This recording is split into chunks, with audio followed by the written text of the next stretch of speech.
C'est vrai, hein. Je pense que si tous les pays étaient comme ça, la Terre serait un paradis. Hein. L'argent est mal réparti sur la Terre. C'est pas logique. Ouais.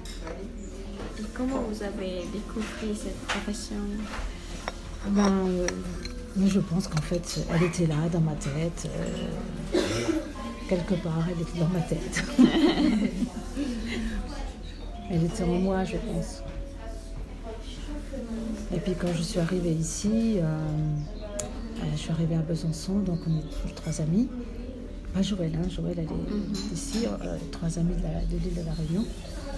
On est arrivés ici, on a déjà fait 1 an, 9 mois dans un... Comment ça s'appelle C'était un peu compliqué. C'était normalement pour qu'on puisse à nouveau passer l'examen de monitrice éducatrice. Donc on a fait ces 9 mois, mais on était jeunes, un petit peu insouciantes. On n'a pas trop étudié. Après on a passé 2 concours et on les a pas eu. Et puis j'ai une amie qui était venue, qui avait découvert l'hôpital de Neuvillars. Elle me dit, écoute, ah oui, avant l'hôpital de Neuvillars, j'ai travaillé dans un...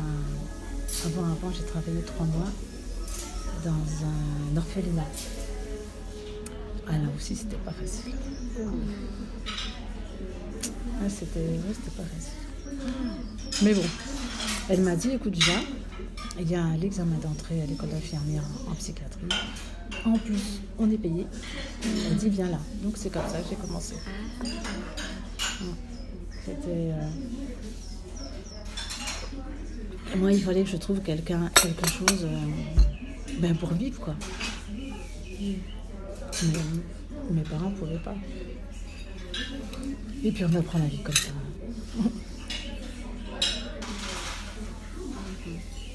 Et les années passent, et les années passent. Puis après on rencontre des gens comme vous. Mais c'est vrai, moi je dis que j'ai fait énormément de belles rencontres dans ma vie. Et on ne rencontre, pour moi, on ne rencontre pas les gens par hasard. C'est pas un hasard quand on rencontre quelqu'un. Quelque part, on est guidé. Je sais pas comment on peut dire ça, mais oui. Il y a toujours une raison. Oui. Toujours. Et c'est pour ça que, oui, j'estime que c'est beau, parce que on rencontre des gens,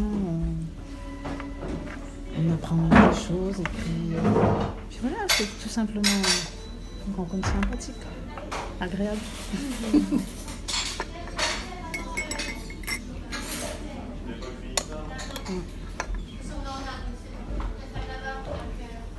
Et vous habitez loin de centre-ville? Non, moi j'habite à un village qui s'appelle Roulan, qui est en direction de Montbéliard, Belfort, sur la route là. C'est à 20 km de Besançon. C'est un village, c'est à la campagne, quoi. Oh, c'est bien là, mais... Et vous habitez seul? Non, avec mon mari. Mais mon mari est un peu sauvage. Alors, c'est à cause de ça. C'est comme ça, il y a des hommes comme ça. Oui, bon, après, vous n'avez pas de voiture, de toute façon. Oui, donc ça aurait été compliqué. Et moi, j'aurais bien aimé, hein. Mais c'est bien, là. Non, puis franchement, on se reverra, hein. Avec Joël, ce serait bien. Oui. Oui. J'aime bien. Ah, Joël, elle est vraiment... On s'entend bien. Puis même si on se voit pas tous les jours, hein. C'est pas la peine, hein, mais on s'entend bien. Il est un peu fort, j'ai laissé trop longtemps. C'est du thé? C'est du thé, c'est du rooibos, thé rouge. Mais j'ai laissé trop longtemps dedans. Ah, d'accord. C'est pour ça. C'est pas. Je pensais que c'était un café. Ben, il est foncé, hein, mais on a bavardé, puis je l'ai oublié. Il m'avait dit de sortir 3 minutes après. Ah ouais. J'ai oublié. Il est vraiment très foncé. Est-ce qu'il y a beaucoup d'hommes qui travaillent Comme Dans un l'hôpital? fitness. Oui, Ah comme un oui. fitness. Oui. Ah oui, oui. comme psychiatre? Oui. Ah oui, oui. Ben, d'ailleurs, il faut des hommes. Ah oui. Il faut, dans les pavillons dangereux, il faut quand même des hommes. Parce que dans ce pavillon d'enfants, là, enfin, ce qu'on appelait enfants, il y avait j'avais peur de lui. Et quand il était en crise, il fallait 2 ou 3 hommes, il fallait le prendre, le plaquer au sol, mais il avait une force. C'est incroyable. Une fois, parce qu'autour de l'hôpital, il y avait un grand grillage, haut comme ça à peu près. On ne sait pas comment il a fait. Il est passé par-dessus le grillage, il est retombé en bas, il y avait la voie ferrée pour passer le train. Le train a dû le voir, j'en sais rien. Oh, ça avait été compliqué, le train s'était arrêté. Bref, il récupère le patient. Il avait l'épaule cassée, je ne sais plus comment. Il était plâtré juste de là jusque là. Un jour, on arrive, je dis, mais qu'est-ce qu'il a fait? Il avait enlevé son plâtre. Comment? On n'en sait rien. Il l'avait enlevé. C'est incroyable, hein? Des choses... et des gens comme lui, il fallait vraiment des hommes. Il y a une autre fois, c'était un... Comment il s'appelait, lui? Ah oui, en psychiatrie, il y a beaucoup aussi d'épileptiques. Vous voyez ce que c'est, l'épilepsie? L'épilepsie, c'est quand... comment dire? La personne qui fait une crise d'épilepsie, elle se raidit complètement, elle se raidit. Souvent, elle est comme ça, quoi, elle est complètement raide. Elle bave. Souvent, ils font pipi et souvent, ils se mordent la langue. Voilà. Alors, il faut tout de suite mettre le malade sur le côté et il faut mettre quelque chose dans la bouche. Sinon, il se coupe la langue. Et ce jeune-là, c'était un très, très, très grand épileptique. Il faisait des crises souvent. Puis un jour, donc, j'étais à la sieste avec eux et je ne sais pas ce qu'il lui a pris, je ne sais rien. Il a attrapé un autre qui était plus petit et puis il l'étranglait, mais il ne savait pas ce qu'il faisait. Hein. Puis moi, j'étais toute seule, puis j'avais peur. J'essayais de le tirer pour sauver le petit qui était en dessous. J'y arrivais pas. Et j'ai crié, mais dépêchez-vous, au secours, vite. Donc, il y a un infirmier qui est venu, mais pour le faire lâcher, pourtant c'est un infirmier qui était très musclé, il a été obligé de lui mettre une très grosse claque pour le faire lâcher le petit. Mais sinon, le petit, il allait le tuer, quoi. Parce que le pauvre petit avait la tête comme ça à l'arrière. Je me dis, il va lui casser la nuque. Et moi, j'y arrivais pas, j'avais pas assez de force. Déjà, je suis petite, mais lui était très grand. C'est ça, quand ils sont en crise comme ça, on sait pas ce qui se passe dans le cerveau. Oui, la psychiatrie, c'est quelque chose de très, très compliqué. Et les infirmiers, ils dormaient avec les malades? Non, ça c'était seulement pendant les vacances. Ça c'était après juste avant ma retraite à moi, là où j'avais travaillé, c'était le seul endroit où on pouvait partir avec eux en vacances. On partait le lundi, on revenait le vendredi. Ça faisait lundi soir, mardi, mercredi, jeudi, ça faisait 4 nuits. Pendant ces 4 nuits, c'est vrai que nous, on ne dormait pas beaucoup parce qu'on dormait vraiment avec eux.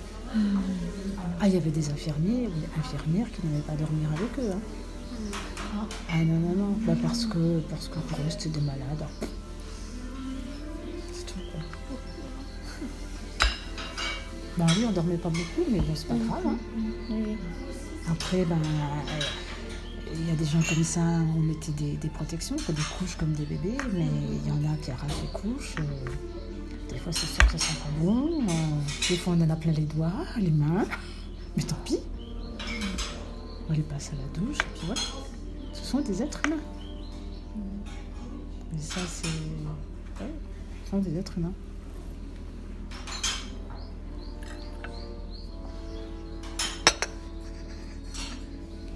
Et moi, je les oublierai jamais. On ne peut pas oublier des gens comme ça. Oui. Nous avons manqué. Ouais. Il reste en nous. Hein. Et quand on se retrouve entre collègues, on se dit, tu te rappelles? Souvenirs. Ouais. C'est toujours des bons souvenirs ou Oui, des biens et puis des pas bien. Mais beaucoup de souvenirs. Beaucoup de souvenirs.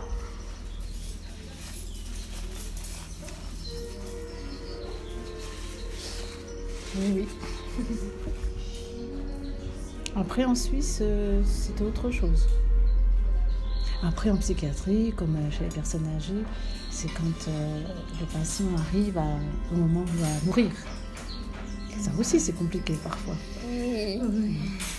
C'est une autre chose. Ouais. Il y a des gens qui ont peur de la mort. Hein. C'est pouvoir la personne qui ne comprend pas ce qui se passe, déjà dans sa tête. Elle a besoin qu'on soit là. Mais souvent, on n'a pas le temps. Et les personnes âgées, c'est pareil aussi. Elles aiment bien qu'on soit là, tenir leurs mains. Mais parfois, on n'a pas le temps. Mais c'est des... Voilà, ça, on n'oublie pas tout ça. On n'oublie pas. Ça fait partie de la vie. Et c'était en Suisse pour combien de temps? 4 ans et demi. Et là, c'était que des personnes âgées. C'est un peu différent la Suisse de la France, mais normalement, eux ont un peu plus de personnel, mais... Ils parlaient français? Oui, les Suisses parlent français, oui. Et là, ils ont... Enfin, un peu partout maintenant, hein, il y a beaucoup de manque de personnel dans les établissements. Les personnes âgées nous racontent comment c'était quand elles étaient jeunes, avec leur mari ou avec leur femme, avec leurs enfants. Les personnes âgées qui ne se rappellent même, qui ne reconnaissent plus leur mari ou leur femme ou leurs enfants. C'est difficile ça pour la famille. Hein. C'est difficile aussi. Mais il y a plein de belles choses dans un métier. Et dans le métier instituteur, professeur, enfin, dans nos pays, je ne sais pas comment c'est, mais dans nos pays, quand on voit le nombre d'enfants, de jeunes qui ont une vie bien triste chez eux. Donc, parfois, le professeur devrait pouvoir être une oreille attentive. Parce qu'à l'adolescence, le corps d'un adolescent, il y a un grand bouleversement à l'adolescence, autant chez la fille que chez les garçons. Donc c'est une période où l'être humain a besoin d'écoute.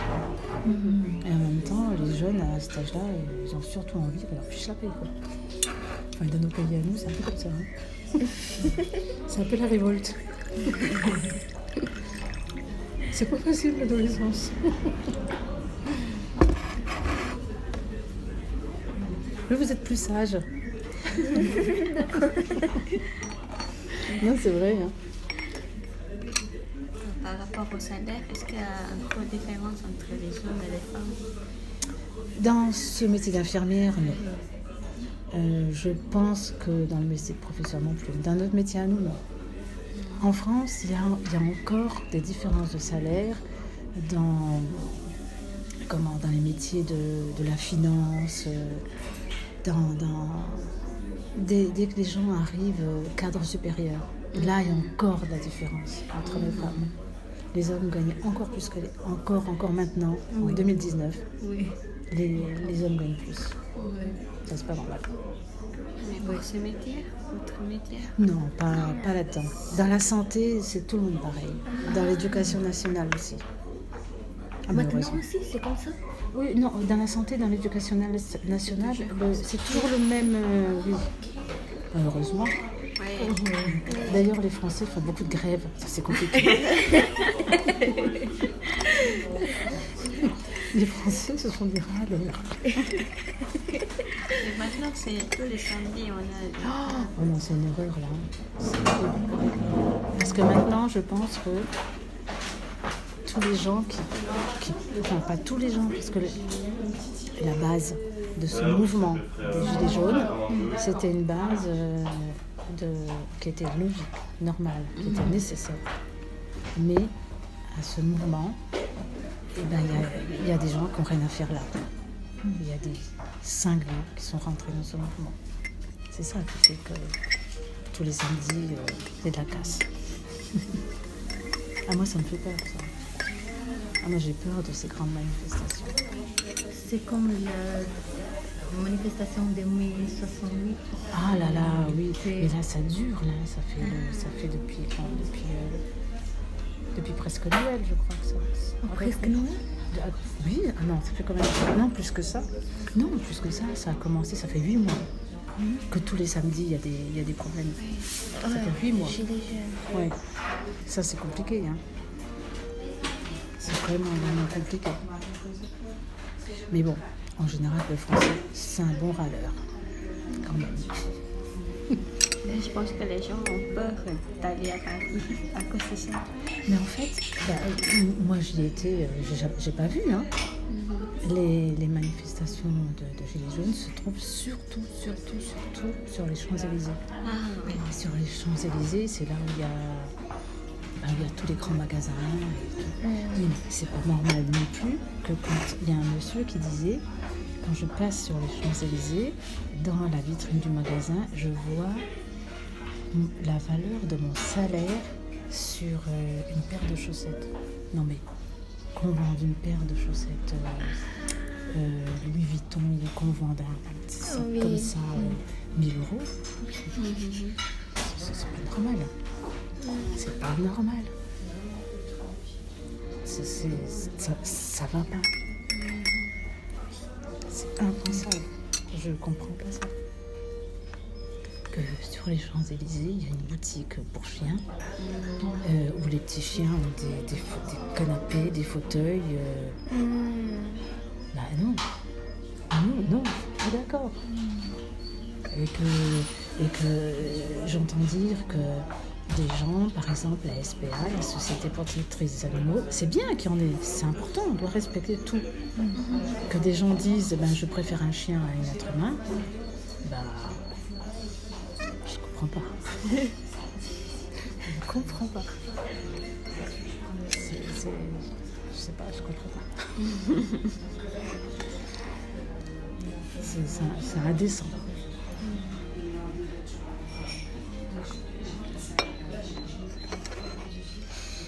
Ouais. Ah, tout ça c'était enregistré en fait? Je n'ai même pas vu. On n'y a plus pensé. Moi, j'ai oublié que... Non, mais si vous avez besoin des trucs, vous m'appellerez. Hein, si vous avez besoin de quelque chose. Pas de souci. Hein. Moi, je suis quand même assez libre. Vous m'appelez dès que je peux venir, je viens. Et vous êtes toujours libre? Oui. Comment? Vous êtes toujours libre? Oui, sauf genre, quand je suis avec mes petits-enfants, ou bien si je vois une personne âgée, mais en général, j'ai quand même beaucoup de liberté. Oui, ça c'est bien. Ah bah oui, j'y tiens. Hein. Ils ont quel âge vos petits-enfants? Mes petits-enfants, ils ont...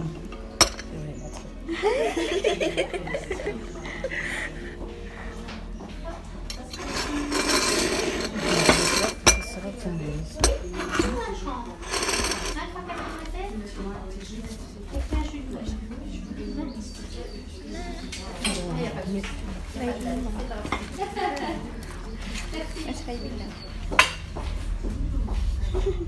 Ça va? Moi, j'ai cassé mes lunettes. Alors, les petits enfants.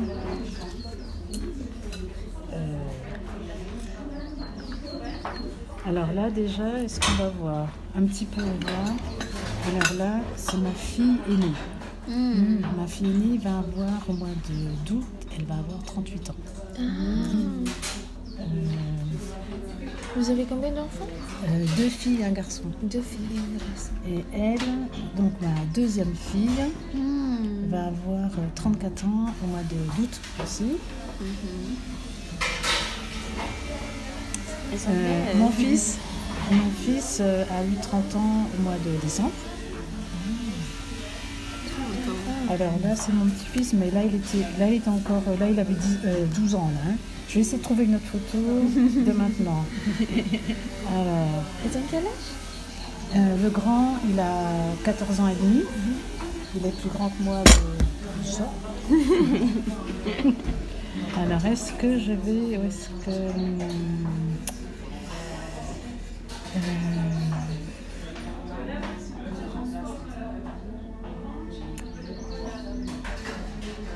Alors là, le grand... Oh, elle n'est pas bien celle-là. On voit pas très bien là-dessus. Il jouait avec... je l'avais pris en photo. C'est mignon. C'était sa voiture à lui quand il avait 1 an. Il m'a dit regarde mamie, c'est de ma voiture. Alors lui, il est métis indien. C'est le premier enfant de ma fille. Et puis après, elle s'est remariée avec quelqu'un, donc son mari de maintenant. Alors le petit, là, où est-ce qu'il est lui? Alors...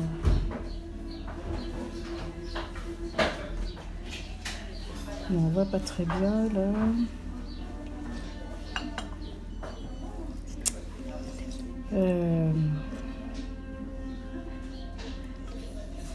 On voit un peu là.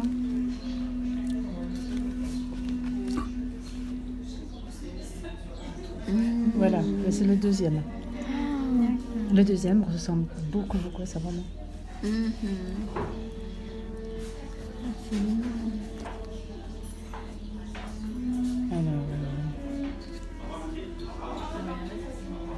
Et puis, alors, est-ce que...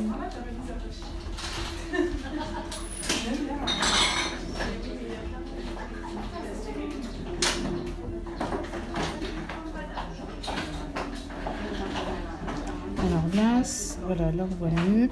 Là, c'est mon fils et sa compagne. Voilà, mon fils et sa compagne. Mais là, mon fils, il a un peu laissé pousser les cheveux. Dans les cheveux longs comme ça. Très long. Il est tout frisé. Et il a une barbe. Son père n'aime absolument pas. Je sais pas si on voit par là.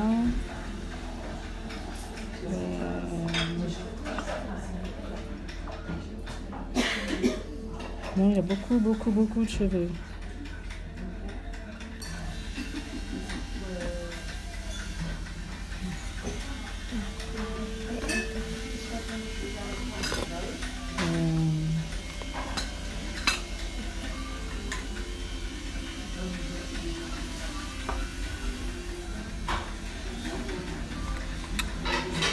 Ah, je sais plus où elle est.